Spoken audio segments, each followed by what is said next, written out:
আসসালামু আলাইকুম রহমতুল্লাহি ওয়া বারাকাতুহু। সম্মানিত দর্শকবৃন্দ, বাংলাদেশে মাদ্রাসা শিক্ষা নিয়ে আমার ধারাবাহিক আলোচনার আজকে একটি বিশেষ পর্ব। আমরা জানি আমাদের স্কুলগুলোতে যে ক্লাসের একটা ধারাবাহিকতা রয়েছে, সেখানে একেবারেই যেটা প্রথম বাচ্চাদের পড়াশোনার সূচনা হয় সেটা হলো প্লে। প্লের পরের ক্লাস হলো নার্সারি, নার্সারির পরের ক্লাস হলো কেজি, এবং এই কেজিকেও অনেক প্রতিষ্ঠান দুই ভাগে ভাগ করেন, কেজি 1, কেজি 2। তারপর তারা বাচ্চাদেরকে পরবর্তী ক্লাসে 1-এ উঠায়।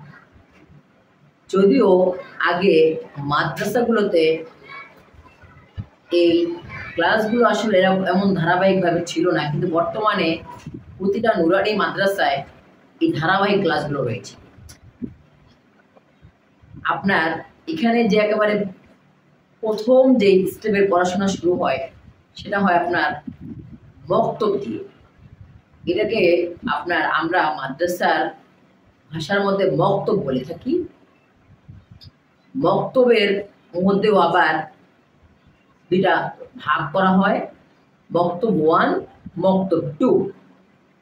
তারপরে যারা আপনার এই মক্তব 1, 2 শেষ করে তারা চলে যায় নাজিরা বিভাগে, অর্থাৎ মক্তবে কায়দা পড়ার পর বা আমপাড়া মক্তব 2-এ পড়ার পর এবং একেবারে প্রাথমিক পর্যায়ে বাংলা, অঙ্ক, ইংরেজি অর্থাৎ সরসরিয়া, তারপর হচ্ছে আপনার ক খ কার চিহ্নগুলো, তারপরে ইংরেজির ক্ষেত্রে এবিসিডি, ছোট হাতের অক্ষর, বড় হাতের অক্ষর অর্থাৎ স্মল ক্যাপিটাল লেটার্স এবং স্মল লেটার্স, এগুলো শেখার পর এগুলো দিয়ে ছোট ছোট ওয়ার্ড তৈরি করা, এগুলো শেখার পর তারপরে অঙ্কের মধ্যে 1, 2, 1 থেকে 10 পর্যন্ত আপনার অঙ্কে বানান, তারপর হচ্ছে পর্যায়ক্রমে যোগ বিয়োগ ভাগ চিহ্নগুলো, এগুলো পড়ানোর পাশাপাশি আপনার যে আরবিতে আলিফ থেকে ইয়া পর্যন্ত 29টি হরফ,